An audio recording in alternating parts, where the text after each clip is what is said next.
네, 오늘도 환영하고 제가 기도하고 오늘 기독교 세계관 3강과 4강을 시작하도록 하겠습니다. 존귀하신 하나님, 오늘도 주님을 사랑하고 하나님의 말씀을 사모하며 주님의 진리에 더 가까이 가기 위한 사모하는 마음을 가진 우리 바이블 플러스 수강생들이 함께 이 시간에 모였습니다. 하나님, 언제나 나를 사랑하는 자들이 나의 사랑을 입으며 나를 간절히 찾는 자가 나를 만날 것이라고 말씀하신 주님, 우리가 주님을 찾되 진리의 근원이신 주님을 이제까지 수많은 세월 동안에 알아오신 우리 믿음의 선배들과 그 소중한 역사들을 잘 마음에 두어서 우리의 신앙이 참 견고한 기초 위에 서갈 수 있도록 은혜를 다하여 주시옵소서. 오늘도 참 오후에 이 시간에 또 기독교 세계관이 무엇인지를 집중적으로 살펴보기 원합니다. 하나님, 우리에게 지혜를 주시고 깨달음을 주시고 이해력을 열어주셔서 모든 것들을 잘 이해할 수 있도록 은혜로 역사하여 주시옵소서. 시종을 우리 주님께 맡겨드립니다.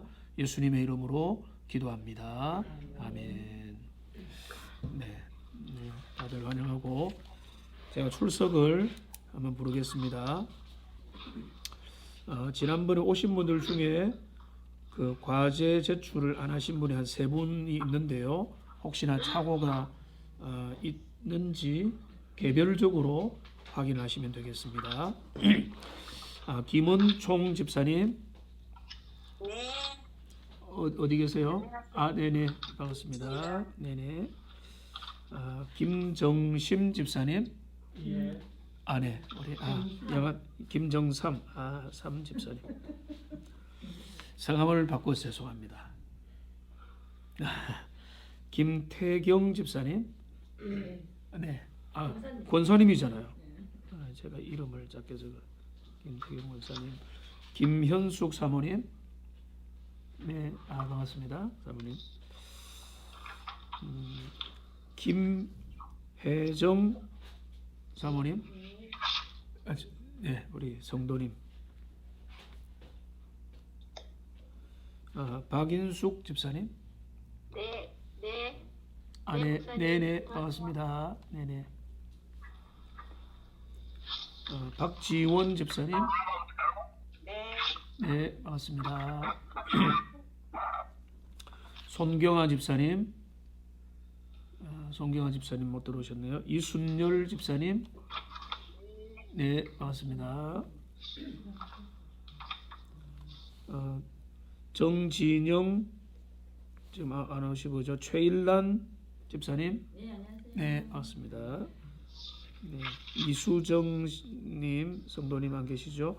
김정숙 권사님, 예. 네, 반갑습니다. 옆에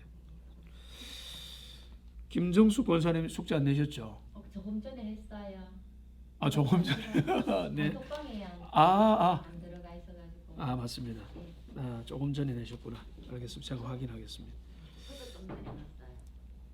김혜정요. 예, 그거는 조금 전에도 조금 더 빠른 전이라서 제가 확인을 했고, 예. 하루 전에까지 좀 주세요. 송경아 집사님 직접 오셨구나. 오늘 왜 안 오시나 했네. 송경아 집사님 과제 못 받은 것 같은데? 안 했어요. 잘했습니다. 오늘 생각. 네.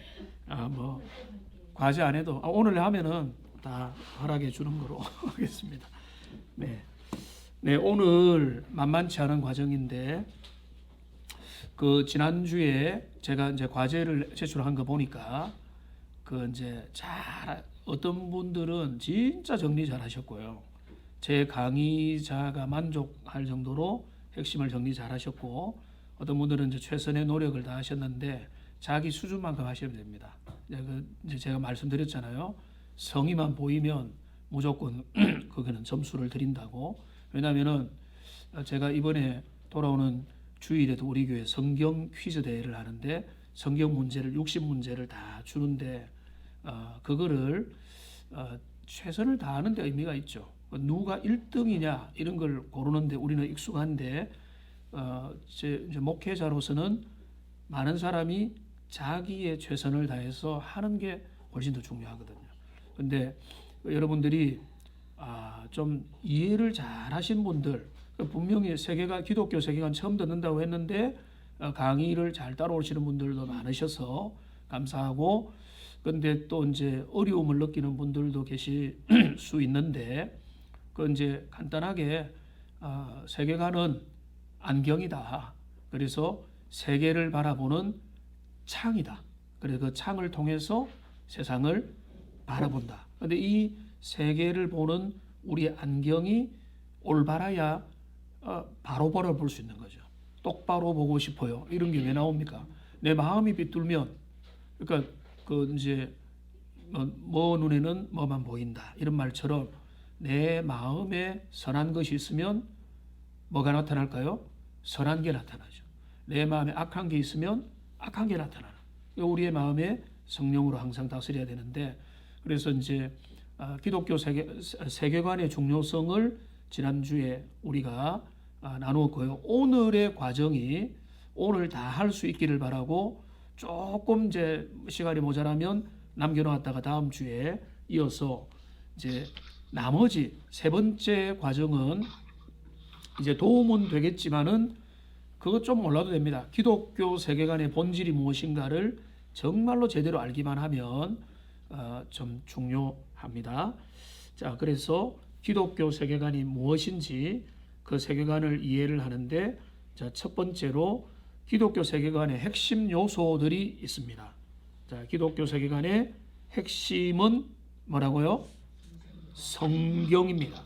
자, 근데 우리가 성경이 중요하다라고 하는데, 자, 기독교 세계관, 세계를 바라보는 관점, 세계를 바라보는 중요한 틀과 그 시각을 결정하는 것은 우리가 원하는 기준이 아니겠죠.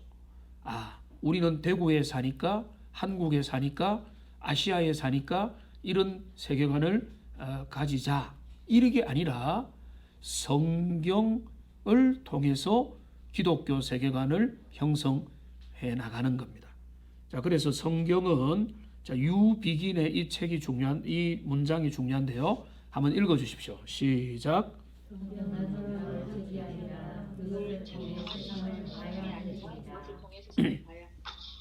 자, 성경은 중요한 책인데 우리에게는 정말로 표준 문서인데, 자, 바라볼 책이다. 자, 읽어라 이게 중요한 게 아니라, 그보다 더 중요한 건 뭔가 하면 성경을 통해서 세계가 열린다는 거죠. 이해를 했습니까? 자, 처음에는 성경을 읽죠. 그죠? 성경을 읽고 성경의 뜻을 발견하고 성경이 무슨 말을 하는지를 이해를 하고, 그렇구나 하는데, 결국은 이제 성경을 통해서 우리가 얻게 되는 제일 유익이 뭔가 하면 세상을 바라볼 수가 있다는 거예요. 그러니까 우리가 세상, 지난주에 제가 복잡다단한, 정말로 미묘하고 복잡하고 여러 가지 일들이 나타나는 세상 가운데서, 오늘도 사건과 사고가 일어나는 세상 가운데서 우리가 흔들리지 않고 살아가려면 성경적인 관점이 우리에게 있어야 된다. 성경 구절을 알아야 되는 거하고 또 다른 문제예요. 성경의 스토리를 안다, 성경을 재밌어 한다, 이런 것보다 훨씬 더 중요한 건 뭔가 하면 성경의 그 전체적인 틀, 성경이 말하는 이야기, 그 성경이 말하는 시각을 배울 수 있게 된다는 거죠. 그래서 C.S. 루이스도 그렇고 유명한 기독교 사상가들은요, 이런 이야기를 합니다. 성경이 내게 너무나 중요한 것은, 성경은 나로 하여금, 성경은 세상과 인류와 역사와 내 이 삶의 모든 것들을 해석해 줄 수 있는 너무나 놀라운 도구가 되기 때문이다. 자, 그러면 좀 다르죠. 성경을 읽으니까 좋다, 이거는 이제 우리가 편안하게 하는 말인데, 근데 왜 성경이 유익하고 좋으냐라고 할 때, 그 성경은 우리가 어떤 분야를 자녀 교육의 문제를, 성공의 문제를, 물질의 문제를, 어떤 문제들을 바라볼 수 있는 어떤 안경으로서 역사를 하게 된다. 자, 그런데 바돌로뮤라고 하는 분은 이거를 좀 더 재밌게 펼칩니다. 자, 기독교 세계관이 무엇인가? 성경 이야기를 구성하는 주요 요소들, 즉 신념들을 제시하고 그것들이 어떻게 하나의 일관성 있는 뼈대로 맞아들어 가는지를 밝히는 것이다. 자, 기독교 세계관은 단편적인 지식들이 아니라 성경이 제시하는, 그러니까 우리가 오늘 살펴보겠는데 창세기부터 요한계시록까지 계속해서 드러나는 하나님의 보편적인 뜻, 주님의 큰 그림과 생각과 의도를 파악하는 것, 그게 바로 기독교 세계관이라는 거예요. 그리고 이거를 가지고 많은 사회의 문제들을 다시 돌아보는 게 기독교 세계관 운동이라는 겁니다.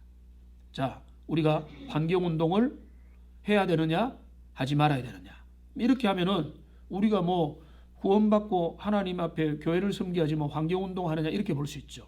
근데 성경에 나중에 나오지만은 하나님의 창조 원리 속에 나타난 피조 세계를 잘 다스려야 된다 라고 하면은 환경을 보존할 뿐만 아니라 과소비와 낭비가 하나님의 원하는 바가 아님을 우리가 인정할 수밖에 없잖아요.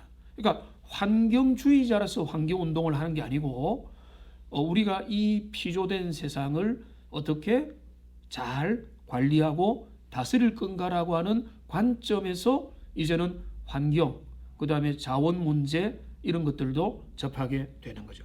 그러니까 우리가 기독교 생활을 뭔가 하면 성경의 바돌로뮤의 말을 보면은 여러 요소들이 있습니다. 여기 보면은 뭐 믿음으로 승리하는 이야기, 죄를 지어서 실패하는 이야기, 에덴 동산의 이야기부터 타락하면서 왕들의 이야기, 하나님의 쓰임 받는 이야기, 또 포로로 잡혀가는 이야기, 회복되는 이야기, 뭐 여러 이야기들이 있는데 이 이야기들이 그냥 질서 없이 산만하게 흩어져 있는 그런 이야기가 아니라 이 모든 이야기가 창세기부터 요한계시록까지 하나님의 하나의 지금 영어를 사용해서 죄송한데 그랜드 디자인이라는 게 있다는 거죠. 하나님의 큰 엄청난 하나님의 안목을 가지고 성경과 역사가 진행이 된다는 겁니다. 그러니까 우리가 그거를 읽고 파악하고 그거를 붙잡는 힘이 신앙의 힘이에요. 그러니까 이게 중요하다는 겁니다. 근데 이제 오늘 중요한 핵심이 나옵니다. 그런데 그 붙잡는 최고의 틀, 최고의 안목이 있습니다. 그게 이제 지금까지도 아주 수십 년 동안에 이제 거의 100년 동안에 유지되고 있는 성경을 바라보는 제일 큰 뼈대, 그 뼈대가 그 스토리, 그 메인 라인, 핵심 뼈대, 그게 뭐냐라고 할 때 그 스토리가 뭔가 하면 창조, 타락, 구속이라고 하는 이 주요한 흐름이라는 거예요. 그러니까 성경의 엄청난 66권의 장과 절들의 그 많은 다양한 내용들이 있지만은 이 모든 것들을 지배하고 있는 흐름이 있다면 창조, 타락, 구속, 물론 구속 이후에 완성이라고 지금 이제 하나를 붙이기도 하는데 그거는 붙여도 되고 안 붙여도 되는 거예요. 근데 그거는 뒤에 이제 그 창조, 하나님의 천지 창조로부터 시작해서 인류의 타락, 그리고 타락 이후에 그리스도의 구속을 기다렸다가 구속이 이루어지고 구속의 완성을 향해 나아간다. 이게 기독교 역사관이고 하나님의 일하심이고 우리가 성경을 바라볼 때에 항상 놓치지 말아야 될 가장 중요한 뼈대라는 거죠. 그러니까 우리가 대한민국 하면은 우리가 지리 공부 정도는 했으니까 우리나라가 저기 백두산부터 저기 한라산까지, 그리고 태백산맥과 어떻게 주요한 것들이 우리나라의 지형을 형성하는지를 대략은 알잖아요. 그 안에 뭐 시냇물, 그 밖에 개천, 그 다음에 아담한 산들, 이런 것들은 잘 몰라도 우리나라의 전체적인 어떻게 자리가 놓였고, 그리고 어떻게 산맥을 구성하고, 주요한 뭐 한강과 낙동강과 몇 개 중요한 지리산, 태백산, 이런 거 알듯이 성경의 제일 중요한 흐름이 뭔가 하면 그게 바로 여기 창조, 타락, 구속, 완성이라고 하는 하나님의 큰 그림 속에서 성경의 이야기가 펼쳐져 가고 있다는 것입니다. 그러니까 이 창조, 타락, 구속, 완성이라는 이 프레임, 이 어떤 틀은 우리가 모든 것들을 바라볼 때, 그거를 제대로 해석할 수 있는 틀이 되는 거예요. 이 틀을 가지고 있는 사람은 예를 들어서 하나님이 살아계신데 세상은 왜 이렇습니까? 라고 하는 질문 앞에서, 자, 오늘날 이 세상은 타락한 세상이다. 그래서 세상은 오염되어 있기 때문에 타락한 세상 가운데서 사람들은 정말로 그 죄의 지배를 받고 살아간다 라고 하는, 그거를 진짜 생각하고 그 관점에서 바라보면은 사람들이 착하게 사는 게 신기한 거죠. 그죠? 서로 싸우고 전쟁하고 서로 갈등하고 부닥치는 것은 타락한 인생의 원리라는 거죠. 근데 그것을 어떻게 변혁시키는가? 거기에 구속이라는 게 들어와야 되는 거죠. 변화된 사람은 그 틀을 깨뜨리는 거죠. 원래는 싸워야 되는데, 원래는 원래는 시누이 미워해야 되는데, 그거를 복음 안에서 끌어내는 거죠. 그러니까 이거는 그 틀을 가지고 있는 게 중요하다는 겁니다. 그 재밌는 이야기를 그 니고데모의 안경이라는 그 책에 보면은 그 교수님이 그걸 그려주고 있는데요. 저도 이제 참 감사하게 나이아가라를 이제 몇 번 가볼 기회가 있었어요. 그런데 이제 그걸 가보면 여러분도 한번 가보신 분이 있을지 모르겠는데, 그 나이아가라는 이제 미국에서 미국령이 있어요. 미국하고 캐나다를 걸쳐 있으니까 미국 쪽에서 볼 수 있고, 그 다음에 캐나다 쪽에서 볼 수 있어요. 근데 문제는 뭔가 하면 이게 미국이 엄청난 걸 가진 나라지만은 다 가지지 못했어요. 캐나다에서 보는 게 훨씬 멋있고 좋아요. 자, 그래서 사람들이 그 이제 나이아가라를 가려면 거기 이제 그 왕래는 많이 불편하진 않는데, 미국과 캐나다니까. 근데 이제 외국에서 가면은 조치를 취하고 웃돈도 내고 해야 되지만, 캐나다 쪽으로, 미국에서 가는 사람은 캐나다 쪽으로 거의 다 갑니다. 근데 캐나다에서 오는 사람은 미국 쪽으로 안 와요. 별로 안 와요. 왜냐면은 거기 좋은 게 다 있는데. 근데 나이아가라가 그 폭포 규모가 엄청나거든요. 근데 처음 가이드 없이 그 나이아가라 폭포를 이제 구경을 한다면 엄청 헤매고 고생을 할 겁니다. 그리고 어디부터 가야 될지, 뭐가 뭔지, 물론 거기에 이제 그러면 어떻게 하면 지도를 보고 여기에서 어디로 가면 된다고 물어보고 언어도 안 되고, 그러니까 얼마나 고생하겠어요. 근데 저는 처음 거기 갈 때, 예전에 제가 사역하던 교회 집사님 부부가 거기에서 아주 성공적으로 정착하고 있었어요. 그분이 호스트로 우리 목회자를 한번 섬겨주겠다 해가지고 아주 프리패스를 끊어가지고 안내를 잘 해주셨어요.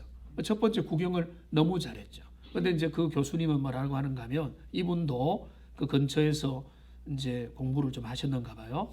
아마 이제 그때 말했던 그 캐나다의 세계관 학교, 거기서 이제 공부도 하고 가르쳤는지 모르겠는데, 그러니까 여러 사람이 오면은 이제 거기 뭐 안내를 하다 보면은 처음에는 안내를 하다가 고생을 하고 설명을 하는데 힘들고, 이제 사람들이 어디가 어디고 뭐가 뭔지 궁금한 게 많을 거잖아요.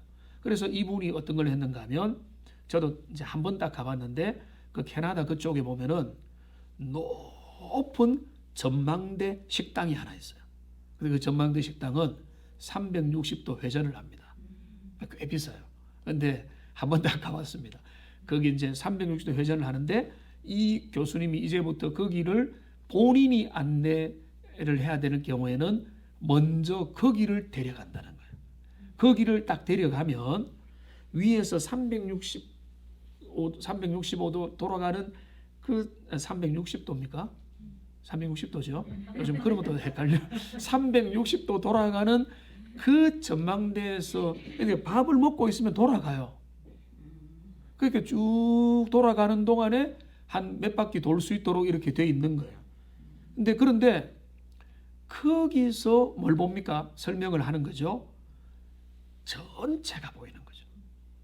그 폭포 위와 그 다음에 미국 사이드와 캐나다 사이드와 폭포 아래와 폭포에 이제 배를 타고 올라가는 사람들과 위에서 내려오는 물결과 하늘과 이 모든 것들을 다 보는 거죠. 근데 요거를 책에서 그렇게 설명하는데 나이아가라를 종합적으로 전망하는 제일 좋은 거는 그 위에 올라가서 전망대에서 먼저 보는 것이다. 기독교 세계관에 제가 창조, 타락, 구속, 완성이라고 하는 이거는 뭔가 하면 전망을 하는 거예요. 그러니까 그 안에 물론 다윗의 이야기, 솔로몬의 이야기, 뭐 세례 요한과 예수님의 말씀 이런 것들은 다 그 안에 흩어져 있지만은 그 모든 것들을 한눈에 보는 그 최고의 기독교 세계관의 틀이 뭔가 하면 창조, 타락, 구속, 완성. 오늘 계속 그 이야기 할 건데요.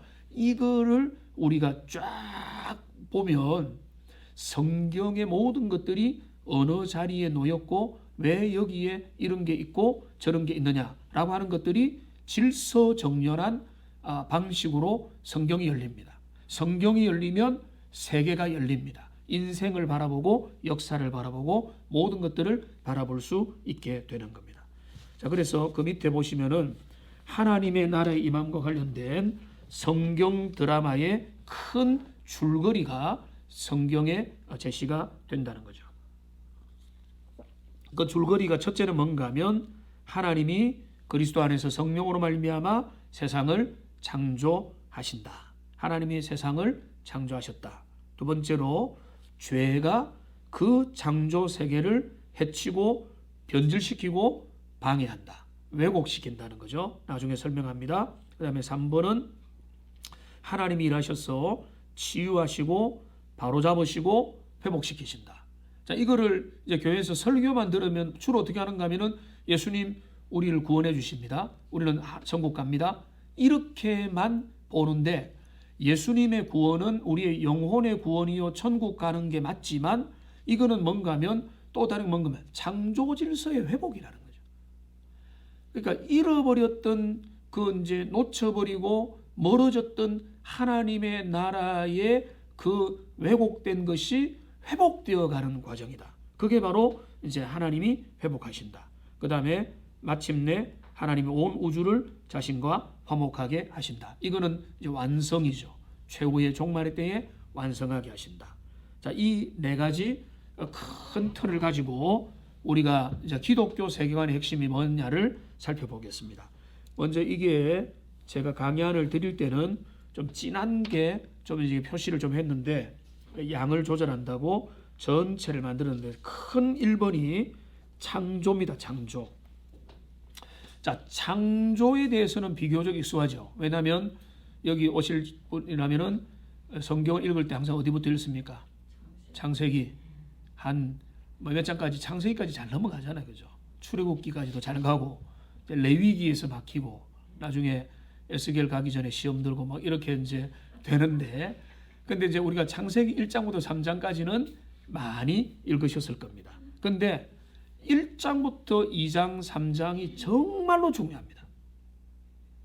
근데 이거는 성경이 너무 짧은 장이지만은 이 짧은 장 속에 타락 이전의 모습이 그려져 있기 때문이에요. 물론 요한복음 1장이나 요한일서 1장이나 또 다른 그 에스겔서나 다니엘서나 몇몇 욥기나 이런 데 보면은 그 인간의 타락 이전의 모습을 그림자처럼 알 수 있는 그런 흔적 표현들도 있어요. 그러나 이제 본격적으로 3장의 타락이 일어나기 전에 인생의 모습이 무엇인가를 하나님의 원래 모습이 원래 계획이 무엇이었는가를 알 수 있기 때문에 창세기 1, 2장이 중요한 겁니다. 그런데 중요한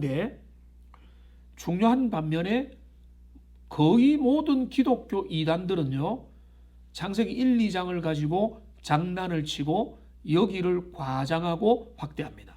그리고 요한계시록을 가지고 이단들이 나오고, 요즘에 이단들은, 신천지 이단들은 보면은 계시록 가지고 잘못 풀죠. 14만 4천이다. 근데 앞뒤로 보면은 14만 4천이 뭔가 하면 이스라엘의 12지파, 그 다음에 새 이스라엘의 12지파, 하나님의 나 12지파, 그 14만 4천인데 이게 이제 대한민국의 14만 4천을 하나님이 모은다라고 하는 말도 안 되는 그 성경 풀이법을 가지고 그 이단을 만드는데요. 근데 문선명도 그렇고 통일교 또 여러 이단들은 창세기를 가지고 합니다.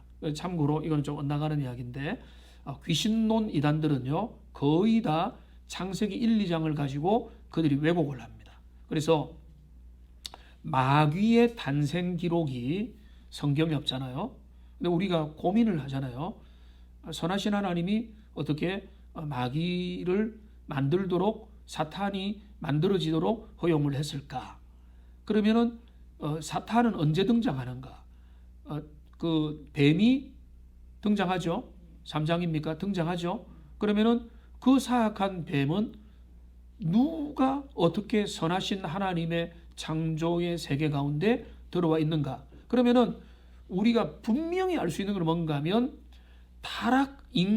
아담 타락 이전에 악의 존재는 있었던 거예요. 그죠? 그거는 분명히 알 수 있는데, 자, 그러면 이단이 왜 만들어지는가 하면 여기에서 온갖 상상력을 발휘하는 거죠. 그러니까 거기에서 너무 이제 말도 안 되는 이야기를 거기에서 성경이 말하지 않는 데까지 가서, 그래서 이제 문선명은 뭐라고 합니까? 뱀과 하와가 성관계를 했다, 이렇게 보잖아요. 그래서 우리가 이해가 안 되잖아요. 왜 피가름 교리를 해야 되는가 하면은 문선명이 뭐라고 이야기했는가 하면, 자, 그 이제 본인이 이제 새로운 재림주니까 나를 통해서 몸에 있는 원죄의 피가 해결이 된다. 그걸 믿고 수많은 사람이 그걸 또 따르는 거예요. 근데 그건 이제 복잡한 이야기고 너무 이제 지역으로 빠지는데, 우리가 건전한 성경적 시각을 가지지 않으면 너무나 쉽게 넘어질 수밖에 없는 그런 것이라는 거죠. 자, 그래서 1번 창조, 그러니까 창세기 1, 2장, 그리고 타락하는 그 시점까지 3장이 너무나 중요한데요. 자, 하나님의 창조에서 제일로 우선적으로 중요한 것은 뭔가 하면 창조주 하나님입니다. 창조주 하나님. 자, 창조주 하나님이 왜 중요한가 하면 창세기 1장 1절 한번 여러분 읽어주세요. 태초에 하나님이 천지를 창조하시니라. 자, 여기 보면 선언으로 시작되죠. 구질구질한 설득을 요구하지 않죠. 하나님은 존재하시고 그 하나님이 세상을 만드셨다. 자, 이거로 끝나는 겁니다. 어떤 동의를 구하지 않습니다. 대선언으로 시작이 됩니다. 요한복음 1장 1절 혹시 기억나세요? 태초에 말씀이 계시니라. 선언이잖아요. 그러니까 진리는 선언입니다. 오늘날 우리는 합의를 통해서, 다수 의사를 통해서 뭔가를 결정하지만 기독교 진리는 하나님의 계시의 선언이에요. 하나님이 계신다? 거기에 대해서 계시는 것을 믿어줄래? 이렇게 하지 않아요. 하나님이 원래 계심을 전제하고 그분이 천지를 창조하셨다. 그러니까 하나님은 필수 전제 조건이 되는 겁니다. 그러니까 하나님은 계시느냐 안 계시느냐, 여러분 이제 세상의 철학자들은요 좀 이제 접근이 다릅니다. 철학자들은 이렇게 말하기를 좋아합니다. 하나님도 철학 교실에 들어올 때는 신분증을 보여야 됩니다. 이렇게 그들은 주장을 해요. 철학자들은. 왜냐하면은 그들이 그 이제 하나님이 진짜 맞는지 확인을, 그들은 모든 것들을 검증 대상으로 생각하잖아요. 자, 그런데 이게 이제 요거는 잠시만 말씀, 이게 인간의 이성의 타락의 출발이에요. 왜냐하면 자, 그러면은 그 검증을, 모든 걸 검증하겠다는 것은 그럴듯하게 들리죠. 우리는 모든 것들을 검증하겠다고 하는데, 자, 무엇이 모든 걸 검증합니까? 우리의 학문과 우리의 지식과 우리의 이성이 모든 걸 판단하는 거죠. 자, 그러면 우리의 지식과 이성이 타락했다면, 우리의 이성이 영적으로 불완전하다면, 그거는 우리의 판단하는 모든 것들이 잘못된 거예요.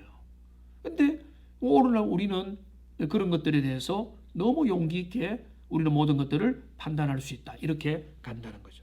그러니까 기독교 신앙의 핵심은요, 창조주 하나님이 그 뭐라고 합니까? 핵심입니다. 그러니까 하나님을 의심하는 데서 기독교 신앙은 출발될 수가 없는 거예요. 그거는 무조건적인 전제로 되는 겁니다. 자, 사도행전 17장 28절 같이 읽습니다. 우리가 그를 힘입어 살며 기동하며 존재하느니라. 우리에게 이것은 어려운 말이 아니죠. 우리가 하나님을 힘입어서 살아가고 하나님을 힘입어서 행동하고 존재한다. 하나님을 떠나서 생각하고 출발하는 것은 있을 수가 없다는 거죠. 창조기사가 전개되면서 그분은 자신이 누구인지를 더 알려주시는 겁니다.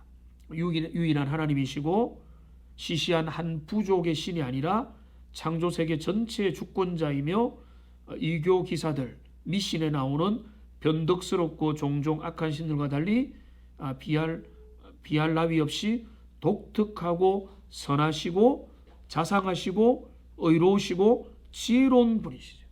그러니까 이 하나님이 어떤 분인가는 계속해서 당신을 알려주세요. 모세에게, 모세가 나는 백성들을 못 셉니다. 좀 웃어주셔야 되는데. 못 셉니다 라고 자빠져서 힘들어할 때 하나님이 가셔서 떨기나무에서 하나님이 뭘 하시죠? 내가 누구인지를 알려주시죠. 그에게 갈 이름을 알려주마. 나는 스스로 있는 존재다. I am who I am. 나는 스스로 있는 존재다라는 말은 무엇입니까? 어떤 누구의 도움으로부터 시작되지 않았다는 것.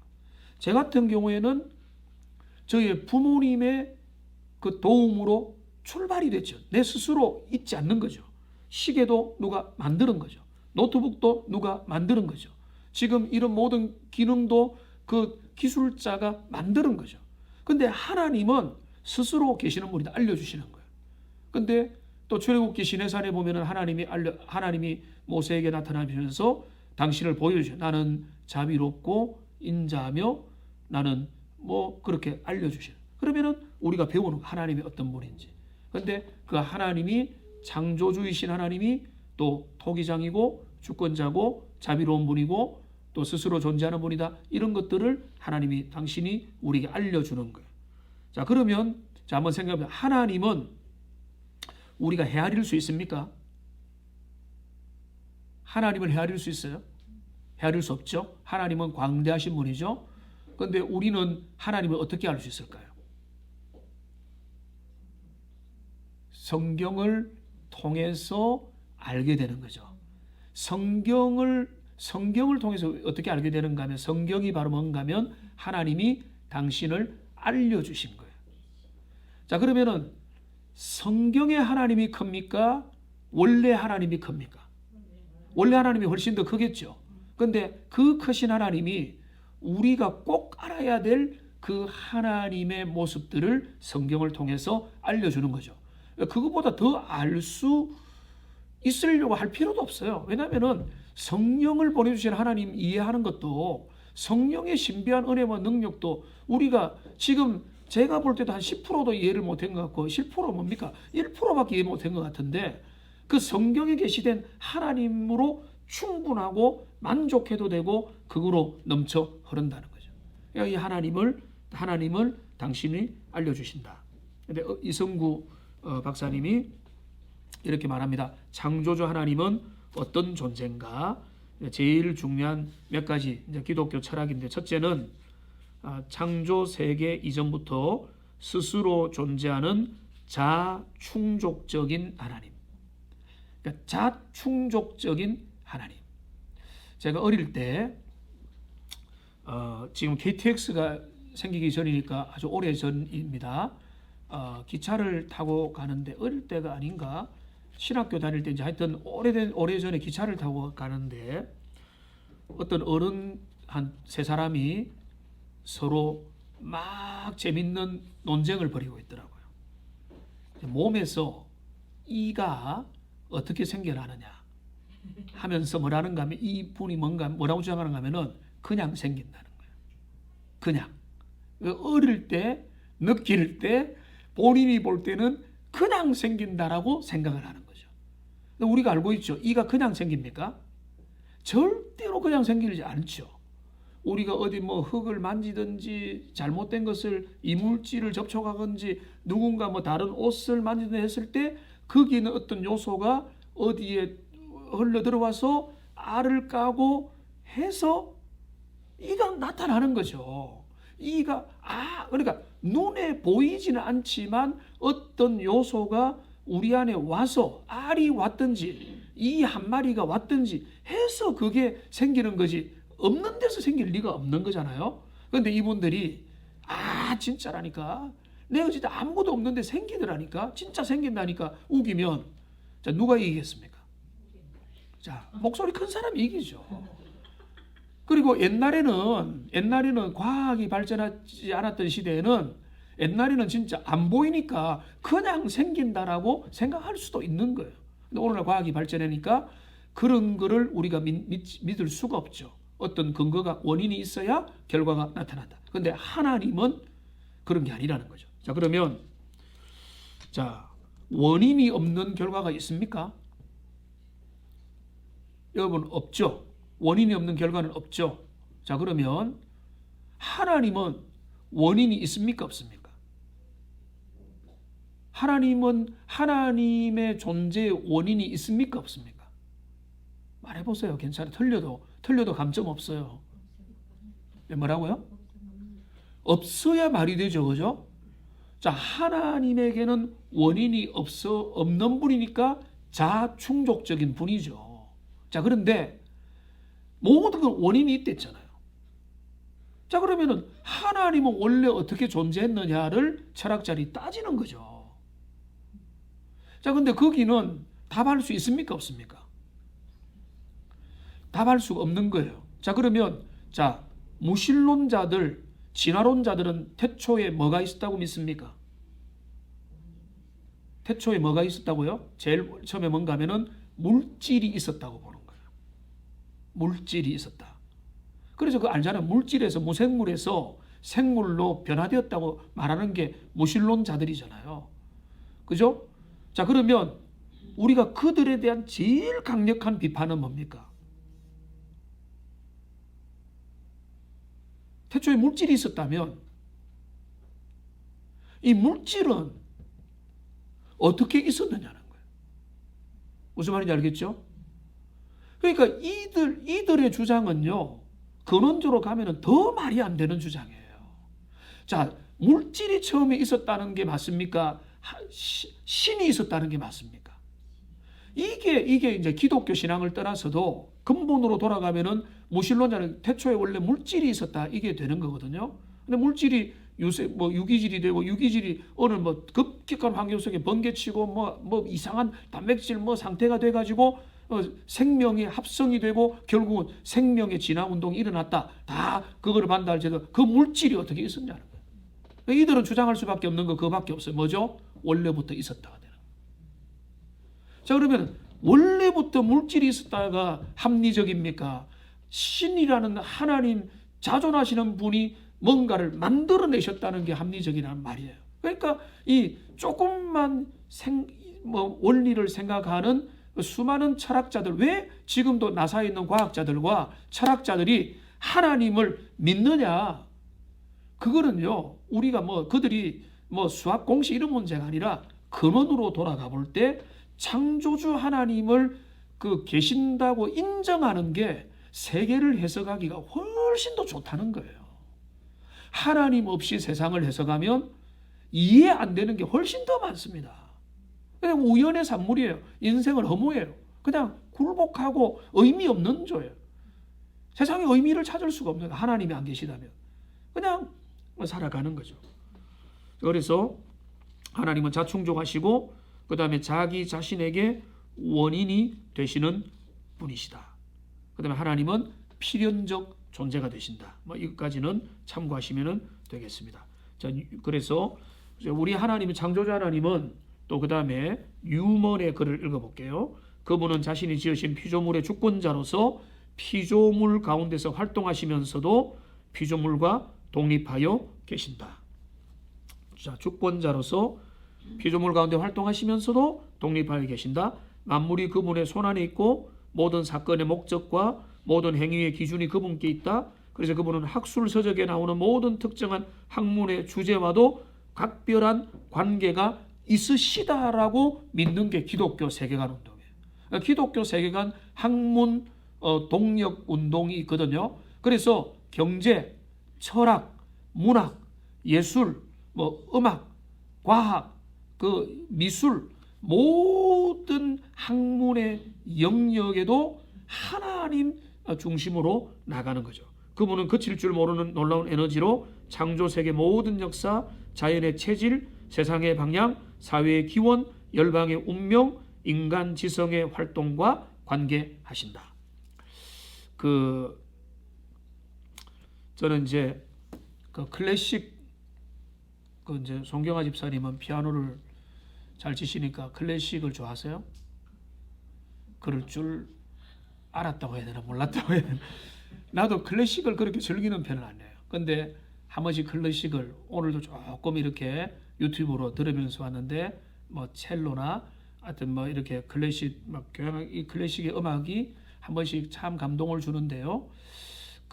이제 미술과 음악에 있어서 고전주의를 대략 아시죠? 뭐 대충 아신다고 하십시오. 이제 17세기 뭐 정도 된 18세기 보면은 이 고전 시대가 있어요. 음악이든 미술이든 뭐 그렇게 예를 들어서 미술로 말하면은 미켈란젤로 그다음에 뭐 이런 피카소 이전에 아주 그런 작품들 그다음에 건축물들 이런 걸 보면은 음악도 이런 걸 보면은 특별히 이제 음악을 보면은 저는 이런 질문을 좀 합니다. 인류의 음악이 그때에 비해서 발전했느냐, 발전하지 못했느냐.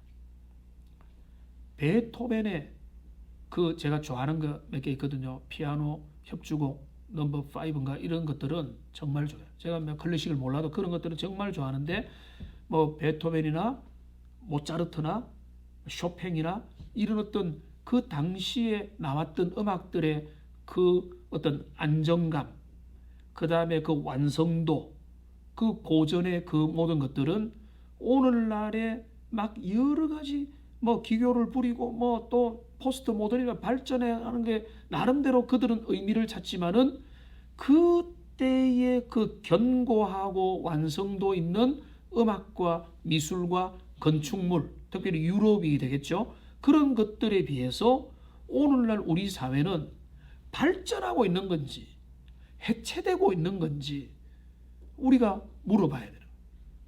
제가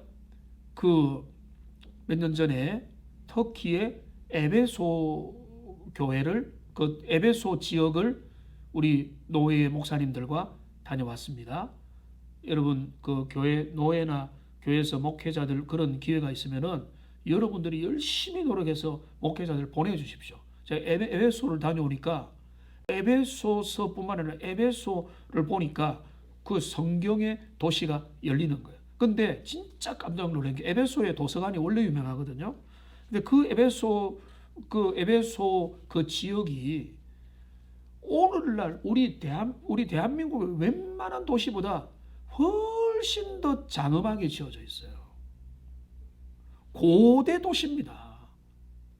고대 2000년 이상 그 도시는 아니 2000 몇백 년 전에 세워진 그 도시의 문명과 그 건축의 화려함이 오늘날 뭐 이제 조금 이제 좀 변하는 주지만 오늘날 그거를 따라가느냐라고 할 때는 과연 그럴까라는 생각이 든다는 거예요. 무슨 말을 하려고 하는가 하면 창조주 하나님을 정말로 인정하고 초월을 믿었던 사람들의 세계관과 문화와 그들의 철학과 종교와 학문과 가치관이 오늘날보다 못한 게 아닐 수 있다는 거죠. 여러분, 이제 목회자들은 그런 걸 많이 할 건데 17세기, 18세기 하나님의 목회자들의 기록한 그 책들을 보면요, 깜짝 놀랍니다. 우선은 이렇게 설교할 수 있는 설교자가 있을까? 이게 첫째 놀라고요. 그 다음에는 뭘 놀라는가 하면 이 설교를 듣고 앉아있을 성도들이 있을까? 요즘에는 설교 40분만 해도 길게 느껴지잖아요. 설교가 짧아야 교회가 부흥한다, 이런 생각을 가지고 있어요. 그래서 설교를 더 짧게 하자.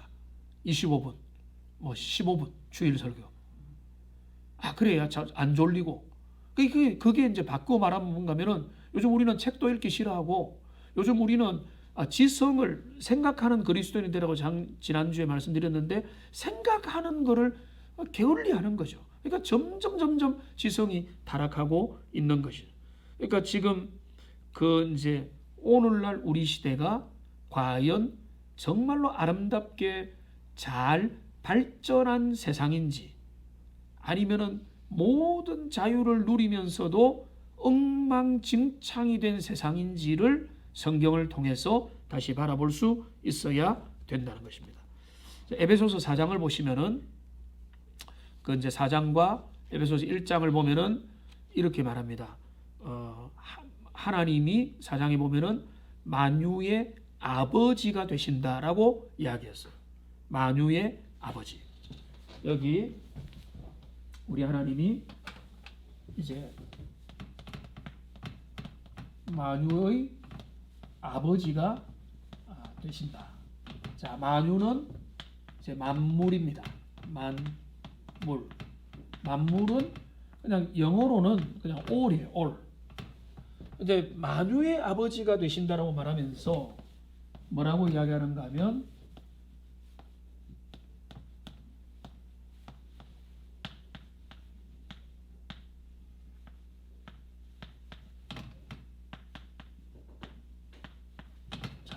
그 이제 만유 에베소 4장을 참고하십시오. 나중에 손 집사님은 지난주에 설교했으니까 좀 이해가 될 겁니다.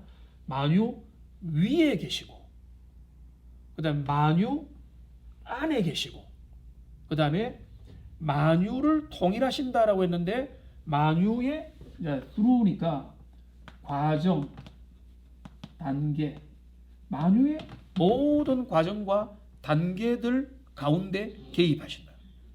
그러니까 이런 하나님은, 이런 분은 없죠. 우리는 내가 여기 있으면 제 아내와 함께 있지 못하는 거예요. 그죠? 마음으로 그냥 생각만 하는 데 함께 하지만 하나님은 만유를 초월하여 계시는데 근데 만유의 가운데 또 계시죠. 우리 안에 어떻게? 지금도 우리 안에 계십니까? 아멘이죠? 어떻게 계세요? 약속하셨으니까 계세요? 그 맞지만 어떻게 계세요? 성령이 내주 동행하시는 거죠. 성령님이 하나님이시잖아요. 그러니까 하나님의 영이니까 성령님은 누구를 우리에게 알려줍니까? 예수 그리스도를 알려주시죠. 예수 그리스도가 나타나신 하나님이시죠. 그러니까 이렇게 되는 거예요. 하나님을 우리가 어떻게 아느냐? 성령님의 통해서 알게 되는데 성령께서 그리스도를 우리에게 알려주시고 말씀을 깨닫게 하시고 진짜 의미를 발견하게 하심으로 우리가 하나님을 알게 하신다. 그러니까 만유 위에 계시고 만유 과정 가운데 계시고 만유 안에 계신다.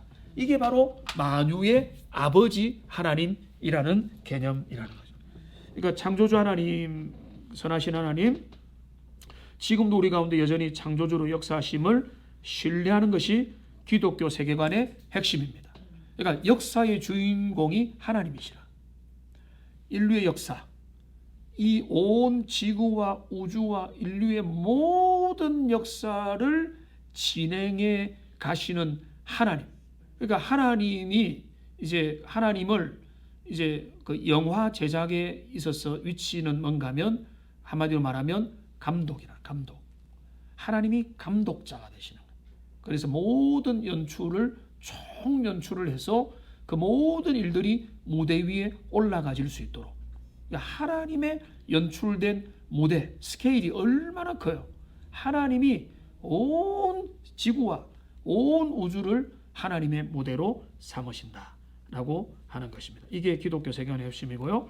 그 다음 밑에 보시면은 하나님과 피조물은 결코 동일시 될 수 없다. 베드로후서 1장에 보니까 우리는 하나님의 성품에 참여하는 자가 된다라고 말했습니다. 자, 우리가 하나님의 성품, 하나님을 닮아가는 거죠. 우리가 하나님처럼 될 수 있습니까? 없습니까? 없죠. 하나님이 우리에게 허락하신 성품들이 우리에게 세워지면 하나님의 모습을 닮아가는데 대답을 오늘 잘 하시는데 정답을 잘 말씀하시네요. 하나님을 닮아가는 그 모델이 예수님이거든요. 그죠? 이 땅에 나타나신 예수님 행동하시고 말씀하시고 예수님의 걸어가신 행적을 통해서 우리가 하나님을 배워가는 겁니다.